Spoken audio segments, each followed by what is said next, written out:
Mukunda jewellers మొట్టమొదటి factory outlet ఇప్పుడు కూకట్పల్లి, కొత్తపేట్, సోమాజిగూడ మరియు ఖమ్మంలో. నమస్తే రమ్మగారు. నమస్తే జయ. ఏదైనా ఒక 2 భాగాలున్న కథ చెప్పుకుందామండి. ప్రవరుడి భార్య కథ చెప్పుకుందాం. ఓహ్! రాజుగారి భార్య? ప్రవరుడి భార్యే. సరే రమ్మగారు. పూర్వం అట కాశ్మీర్ దేశంలో ఒక సంపన్న గృహస్థుల ఇంట్లో పుట్టాడు ప్రవరుడు. చాలా డబ్బులున్నాయి వాళ్ళకి. అయితే ఇతనికి ఏంటంటే దేశాటన చేసి దేశం గురించి తెలుసుకోవాలని కోరిక. చక్కగా చదువుకున్నాడు అబ్బాయి. జ్యోతిష్యము అన్నీ చదువుకున్నాడు. కొంత వైద్యం తెలుసు, జ్యోతిష్యం తెలుసు, మంత్రిత్వపు సంగతులు కూడా కొన్ని నేర్చుకున్నాడు. తర్వాత ఏమో మన ఈ రాచరికానికి కావలసిన వ్యవహార రాజకీయం విషయాలు అవన్నీ కూడా అబ్బాయికి బాగా తెలుసు. చక్కగా చదువుకున్నాడు.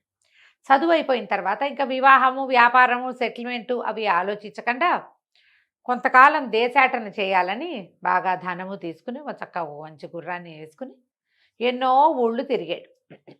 తిరగ్గా ఏమైంది, ఒక నగరానికి సమీపంలో ఉండగా దొంగలు దాడి చేశారు ప్రవరుడి మీద. పెద్ద యుద్ధ విద్యలు వచ్చిన వాడు కాదు, ఏదో పుస్తకాలు చదువువాడు. వాళ్ళు ఇతన్ని కొట్టి ఇతని బట్టల దగ్గర నుంచి అన్నీ తీసేసుకుని ఇతని బట్టలన్నీ వచ్చిన వాళ్ళంతా వేసేసుకుని వాళ్ళ చింకి బట్టలు అక్కడ విప్పి పారేశారు. ఇతను ఒంటి మీద బట్టలు కూడా లేవు, అవి కూడా లాగేసుకున్నారు. మంచి మంచి బట్టలు వేసుకున్నాడని. గుర్రం పట్టుకుపోయారు. డబ్బులు గిబ్బులు ఇతను తెచ్చుకున్నవన్నీ మొత్తం పోయినాయి. దిశమూలతో మిగిలాడు. లోపల భాగాల్లో ఉండే బట్టలే తప్పిస్తే ఇంకేం లేదు. దిశమూల అనకూడదు, ఏదో చిన్న అంగాస్త్రంతో మిగిలి ఏం చేస్తాడు, ఆ దొంగలు విడిచిన కుళ్ళుగుడ్డలే ఏవో ఒకటి కట్టుకుని ఇక నడవటం మొదలుపెట్టాడు. అంతకుముందు డబ్బులు ఉండటంతో ఆహారానికి ఎక్కడ లోటు లేదు. సరే ఇక నడిచి ఎట్లాగోట్లా 2 రోజులకి ఒక నగరం చేరాడు. చేరితే ఏదైనా సత్రాలు అవి ఉన్నాయో లేదో తెలీదు. జనాలు ఎవరికైనా నా పరిస్థితి ఇది, దొంగలు నా మీద పడ్డారు, ఇలా దోచేసుకున్నారని చెప్పడానికి సిగ్గుపడ్డాడు. పెద్దింటివాడు కదా. అలాగే ఆలోచించుకుంటూ మెల్లిగా ఆట నడిచి ఒక గుర్రపు శాల వాకిట్లో అరుగు మీద కూర్చున్నాడు. ఆహారం తీసుకుని 2 రోజులైంది. మరి గుర్రపు శాల దగ్గర విశాలంగా ఉంది, గాలిస్తుంది. ఆకలి నిస్త్రాణకి మెల్లిగా సాగోరి నిద్రపోయాడు. పడుకుని నిద్రపోతుంటే ఏమైంది, ఆ నగరానికి రాజుగారు ఒక ఆయన ఉన్నారు, జయసేనుడని. ఆయనకు ఒక కూతురు ఉంది, కాంచనవల్లి. పిల్ల చాలా అందగత్త, పిల్ల చక్కగా చదువుకుంది. తండ్రి పెళ్లి చేయాలని భావించాడు. ఏవో పెళ్లి సంబంధాలు తెస్తున్నారు కానీ ఈ అమ్మాయికి నేను ఇంత చదువుకున్నాను, దాంతో సంబంధం లేకుండా ఎవరో ఒకళ్ళని చేసుకోవడం ఇష్టం లేదు. ఆ పిల్లకి చదువుకున్న వాడినే పెళ్లి చేసుకోవాలి. ఏదైనా పెళ్లి సంబంధం రాక నేను చదువుకున్నాడంటే ఏదో కాదు, ఈయనకి అది వచ్చా, పంచకావ్యాలు వచ్చా, అవేవి రావు. ఎట్లా పెళ్లి చేసుకోవడం ఇష్టం లేదు. అందుకని అమ్మాయి ఏమనుకుంది, నా దారి నేను ఇంటి నుంచి వెళ్ళిపోయి నా అంత చదువుకున్న వాడిని ఒకడిని చేసుకోవాలి అని భావించి తన స్నేహితుడు అయిన మంత్రి కుమారుడికి ఒక ఉత్తరం రాసింది. నేను ఇంట్లో నుంచి దేశాటానికి వెళ్ళిపోవాలనుకుంటున్నాను, మరి నువ్వు గుర్రపుశాల దగ్గరకు వచ్చి ఉండు, 2 గుర్రాల మీద వెళ్ళిపోదాం. నువ్వు వెళ్ళేటప్పుడు నేను నీకు విషయం చెప్తా. నా కోసం అర్ధరాత్రి 12 గంటలకి గుర్రపుశాల దగ్గర వేచి ఉండు. ఈ మంత్రి కుమారుడు ఈ అమ్మాయి వయసు వాడే, సహాధ్యాయి. వీళ్ళిద్దరూ గురుకులంలో చదువుకున్నారు. ఫ్రెండ్షిప్పే, ఇంకేం వేరే వ్యవహారం లేదు. తనకు తోడు ఉండటం కోసం ఆ అబ్బాయిని పిలిచి సరే ఉత్తరం రాసేసింది. వాడికి ఉత్తరం చేరింది. అతను కూడా వద్దామనుకున్నాడు. కానీ ఏమైందట, ఆ రోజు అంతఃపురంలో అత్యద్భుతమైన ఒక నాట్య ప్రదర్శన ఏర్పాటు చేశారు. ఆవిడ ఎక్కడో మహానుభావురాలు, నాట్యమయూరని పేరున్న ఆవిడ. చాలా గొప్ప నృత్య ప్రదర్శన. మంత్రి గారు వెళ్తూ తప్పనిసరిగా కొడుకుని ఇడుచుకుపోయాడు దానికి. అబ్బాయి వద్దామనుకున్నా రాలేని స్థితి. అయితే ఈ నాట్య ప్రదర్శన ఉండటం వల్ల జనమంతా అక్కడ ఎంగేజ్ అయి ఉన్నారు కాబట్టి రాజకుమార్తె అయిన కాంచనవల్లి పారిపోవడానికి దొరికింది టైము. ఏం చేసింది, కాసేపు కూర్చుని తర్వాత తలకాయ నొప్పిగా ఉంది, కాలు నొప్పిగా ఉంది, కాలు తిమ్మిరెక్కింది, కాళ్ళు కడుక్కోవాలి, ఇలాంటివి ఏవో మాటలు చెప్పి అక్కడి నుంచి వచ్చేసి కొద్దిగా బంగారు నాణ్యాలు తీసుకుంది. ఎక్కువ నగ నాణ్యం ఏం లేదు, కొంచెం మామూలుగా ముసుగు లాంటిది ఏదో వేసేసుకుని గుర్రపు శాల దగ్గరికి వెళ్ళిపోయింది. శాల దగ్గర ఎవరుండాలి, మంత్రి కుమారుడు ఉండాలి. అరుగు మీద పడుకుని నిద్రపోతున్న పొడుగాటి శరీరం ఉన్నవాడిని చూసి వాడే మంత్రి కుమారుడని భావించి తబ తట్టి లేలే, తొందరగా శాలలోకి వెళ్ళి 2 గుర్రాలు తీసుకురా, పారిపోదాం అంది. అర్థం కాల ప్రవరుడికి. నిద్రలో లేచాడు. ఎవరో అమ్మాయి, దగదగలాడుతున్నాయి నగలు, బాగా చక్కగా పొడుగ్గా బాగానే కనపడుతోంది. గుర్రాలతే అంటోంది. నిశ్శబ్దంగా లేచెళ్ళి గుర్రపుశాల నుంచి 2 గుర్రాలు తెచ్చాడు. గుర్రం ఎక్కేశాడు. ఆ అమ్మాయి గుర్రం ఎక్కింది. ఇద్దరు స్వారీ చేసుకుంటూ వెళ్ళిపోయారు. బాగుంది.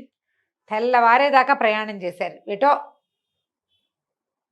బాగా తెల్లారిన తర్వాత ఆ అమ్మాయి తెల్లవారితో పాటు ఈ అమ్మాయి కూడా తెల్లబోయింది. వీడెవడో మంత్రికుమారుడు కాదు, కుళ్ళుగుడ్డలు వీడు, గడ్డం పెరిగి దీనావస్థలో ఉన్నట్టున్నాడు. అర్రే వీడితో వచ్చానే, ఇప్పుడు నేనేం చెప్పి వెనక్కి వెళ్ళను? ఏడుపు వచ్చేసింది. వాడేమైపోయాడు మంత్రికుమారుడు, మన ఫ్రెండు? వాడేమో రాలే అసలు. ఇక ఏం చేయాలో తెలియలే. కళ్ళ నీళ్ళు తుడుచుకుంటూ కూర్చుంది. ఇతనికి పిల్ల అందంగా ఉంది తెలిసింది. సరే ఏం చేశాడు, చెట్టు కింద ఆపుకున్నారు. కాసేపు అట్లాగే సోకించింది. ఇంకేం చేయాలో తెలియక ఇతను చెట్టు ఎక్కి 2 పళ్ళు దోముకునేందుకు 2 పుల్లలు విరిచి ఓ పుల్ల తెచ్చి అమ్మాయి ముందు పడేశాడు. పళ్ళు దోముకుంది. అక్కడ ఏదో చిన్న నది లాంటిది. మొహం కడుక్కున్నారు. మొహాలు కడుక్కుని 2 అడుగులు ముందుకెళ్ళారు. అక్కడి నుంచి మరి బయలుదేరి వెళ్ళాలి.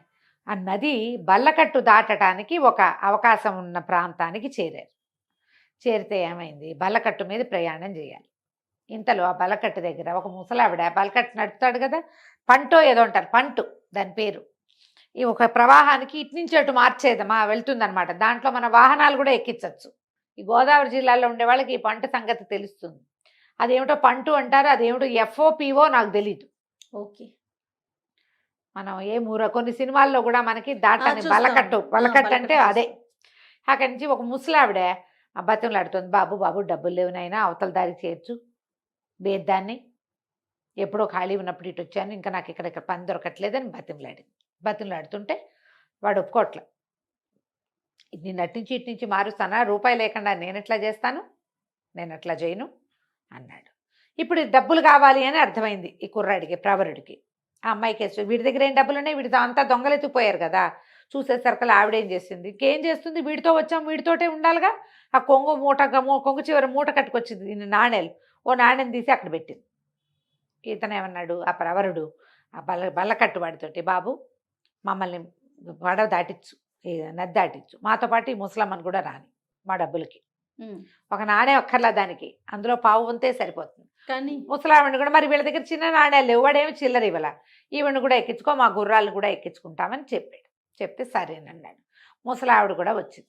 ఆవిడ ఏమనుకుంది, చక్కగా ఉన్నాడు కుర్రాడు, మాటలు మార్చిపోయింది, పిల్ల అందంగా ఉంది, భార్య భర్తలు అయి ఉంటారు అని భావించింది.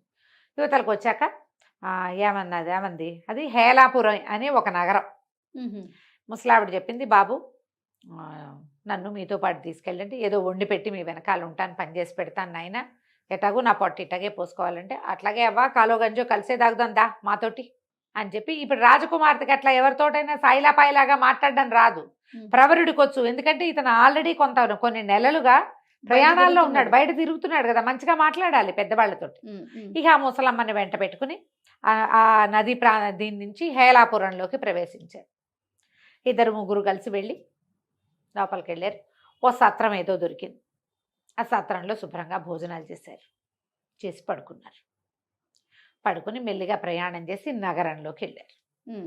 నగరంలోకి వెళ్ళాక ఇతను ఏం చేశాడు, మీరు ఇక్కడే ఉండండి అని ఊళ్ళోకి వెళ్ళి అక్కడ కూడా ఒక సత్రం ఏదో చూశారు, అక్కడ ఉన్నారు గుర్రాలు వేసుకుని. ఇతను మర్నాడు పొద్దున్నే లేచి కాస్త స్నానం చేసి ఆ ఒంటి మీద ఉన్న గుడ్డల్ని కాస్త ఏదో సరి చేసుకుని వ్యాపారస్తులు ఉండే కూడాళ్ళ దగ్గరికి వెళ్ళి ఒక కొట్లోకి వెళ్ళి, అయ్యా నాకు కొంచెం జ్యోతిషం తెలుసండి, దినఫలాలు అవి చెప్పగలను, దాన్ని బట్టి మీ వ్యాపారం వృద్ధి చేసుకోవచ్చు, ఆసక్తి ఉన్న వాళ్ళు మీ నక్షత్రాలు, మీ జ్యోతిషం, మీ జాతక చక్రాలు ఇవ్వండి అన్నాడు.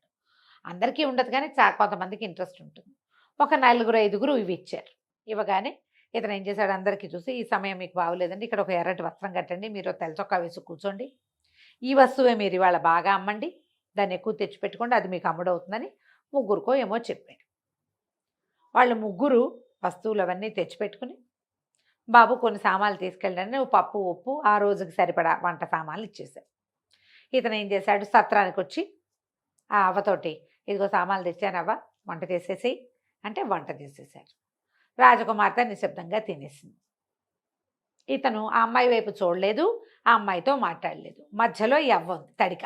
ఎవరైనా సరే అవ్వకే చెప్తారు, వీళ్ళిద్దరూ ఏదో మాట్లాడుకోరు, అలకగా ఉంటారు, కానీ భార్యాభర్తలేనని నమ్మింది ఆవిడే. ఇతను ఒక రెండో రోజు వీళ్ళు వెళ్ళేసరికల్లా ఈ ముగ్గురికి ఇంకో ముగ్గురు తయారయ్యారు. రండి అయ్యగారు అని చెప్పి. ఒక ఆయన బట్టల కొట్టు ఆయన ఉన్నాడు. ఆయన చక్కగా మంచి మేలు వస్త్రాలు చింపించి ఈయనకు ఒక అంగరఖాలు లాంటివి కుట్టిచ్చేసాడు. 2 గంటల్లో 2 జతల బట్టలు ఇచ్చాడు.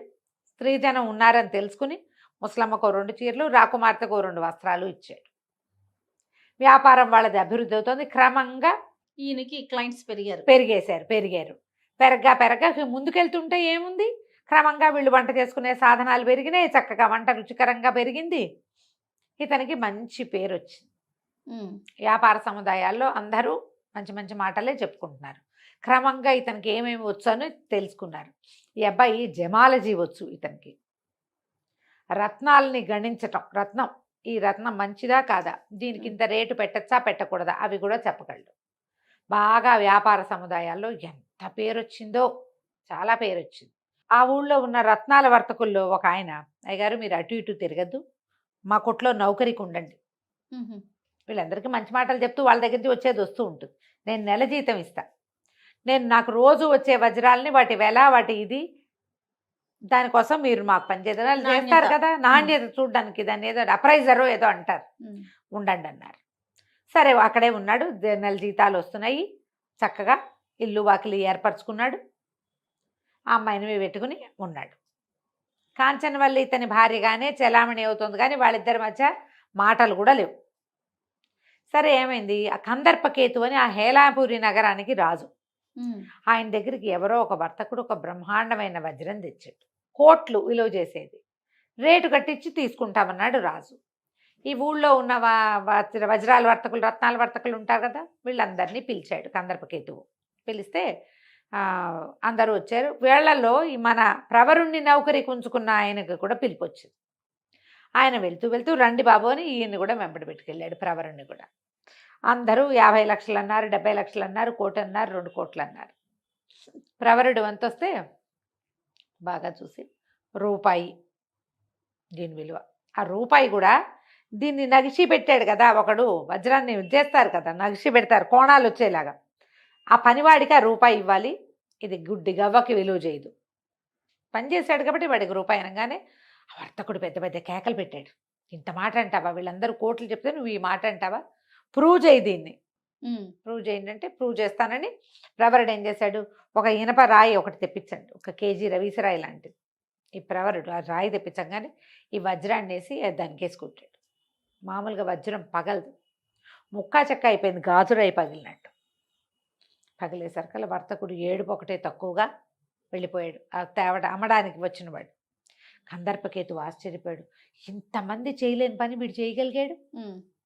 అక్కడి నుంచి ఆయన ప్రతిసారి సలహాకి సంప్రదింపుకి పిలవడం మొదలుపెట్టాడు. అక్కడి నుంచి వ్యాపారస్తుల్లో కొంతమంది ఈయన ముహూర్తాలు బాగా పెడతాడండి, టైం గణన బాగా చేస్తాడు, ప్రయాణాలకి ఈయన పెట్టే ముహూర్తం ఆనందాది యోగాలు చాలా బాగా చెప్తాడని క్రమంగా చెప్పుకున్నారు. ఈ రాజుగారు ఎంతసేపు పిలిచేవాడు.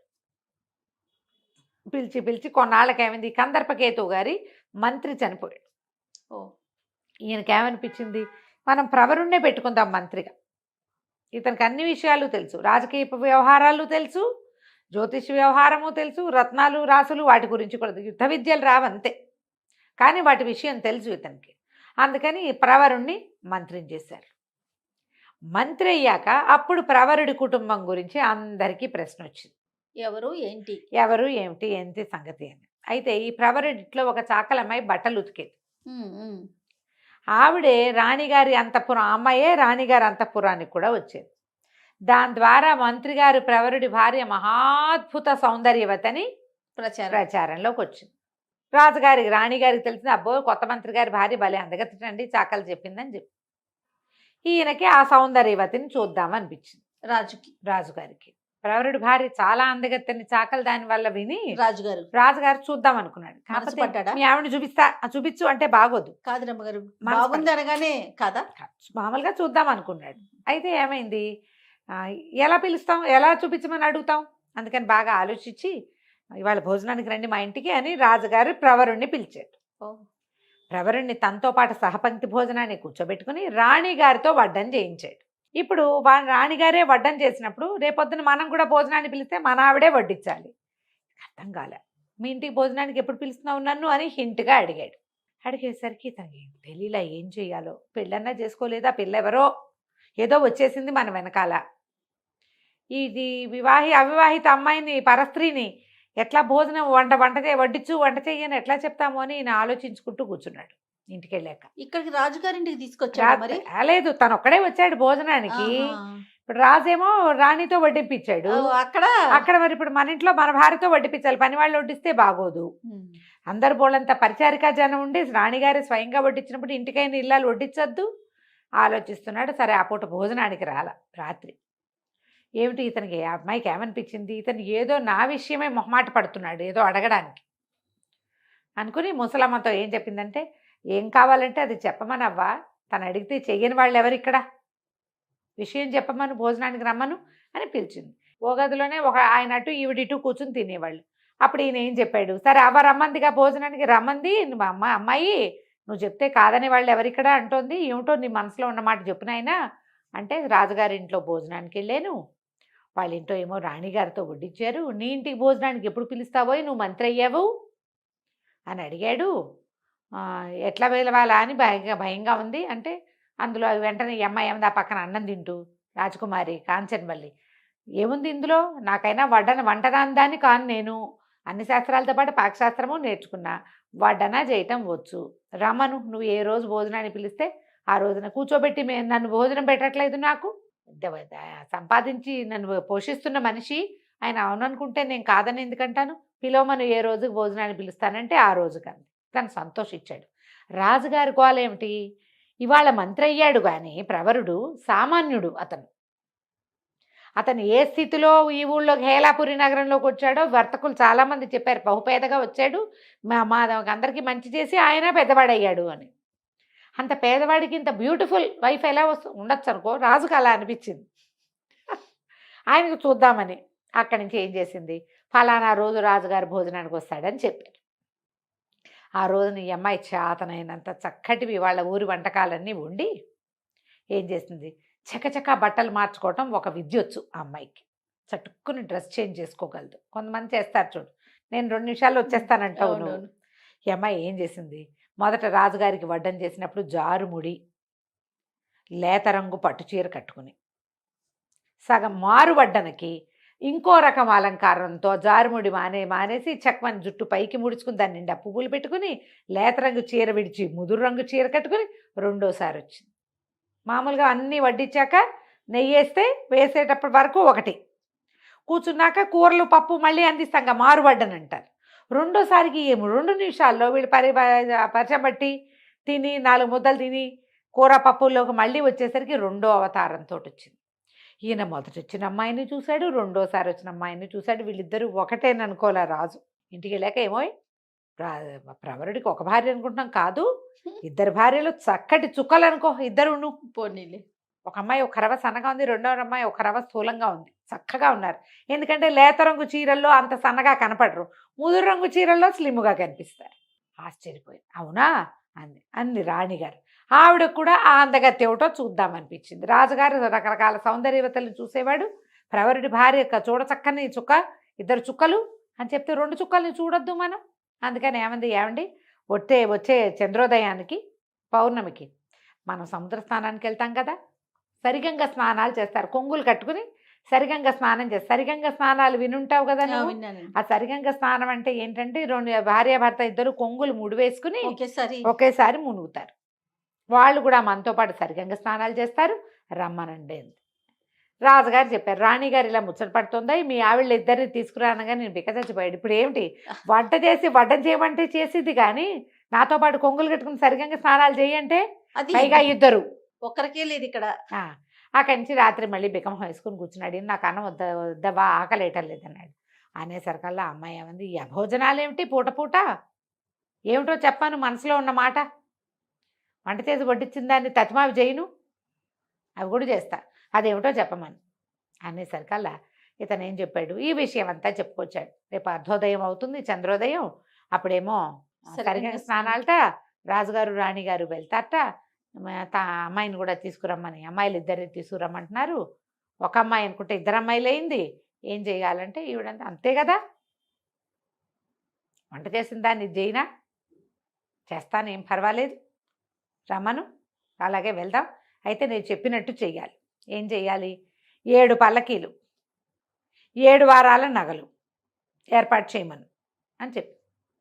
సరే, ఆ రోజు ఏమైంది, ఇంకా ఏం చెప్పిందంటే ఒక 7 గడపలున్న గుడారం వేయించమను. గుడారం 7 పక్కల నుంచి రావాలి దానికి. సరే, ఈయన ఏం చేశాడు, 7 గడపలున్న పెద్ద గుడారం వేయించాడు. 7 మేనాలు పురమాయించాడు. మంత్రి కదా. ఈ అమ్మాయి కాంచన వల్లి ఒక మేనాలో ఎక్కింది. తతిమా మేనాల్లో మనుషులు లేరేం లేవు, నగలు బట్టలు మాత్రమే ఉన్నాయి. 7 వారాల నగలు, ఒక్కొక్క వారం నగ, ఒక్కొక్క వారం వస్త్రం, ఒక్కొక్క పల్లకీలో పెట్టారు. ముసలమ్మ కూడా వచ్చింది. ఈ పల్లకీలన్నీ ఆ 7 గడపలున్న దాంట్లోకి వెళ్ళినాయి, గుడారంలోకి వెళ్ళినాయి. రాజుగారు వాళ్ళు ఆశ్చర్యపోయారు, ఏమిటి ఇంత పెద్ద గుడారం వేయించుకున్నాడు ఇతను అని.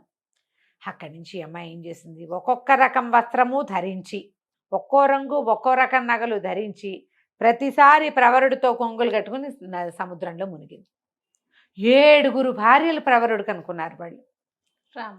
ఆ వచ్చిన అమ్మాయి బుద్ధికి మొహంలో మొహం పెట్టి చూడడం క్యాజువల్గా వచ్చింది. రంగులు వేరు, నగలు వేరు. రాణిగారికి అర్థం కాల. చంద్రోదయం అంటే చీకటి పడ్డాక కదా. కానీ 7 అమ్మాయిలు, 7 భార్యలు. ఓహో అనుకుంది ఆవిడ, అదృష్టవంతుడు, 7 భార్యలతో కాపురమా, ఆహాహా అనుకున్నారు.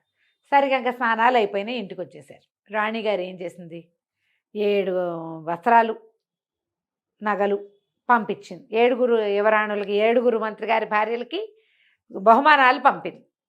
పని వాళ్ళంతా పుచ్చుకొచ్చారు, దాసీలు పుచ్చుకొస్తే ఈ అమ్మాయి ఏం చేసింది, అవ్వకి చెప్పింది, ఒక ఐడియా చెప్పింది.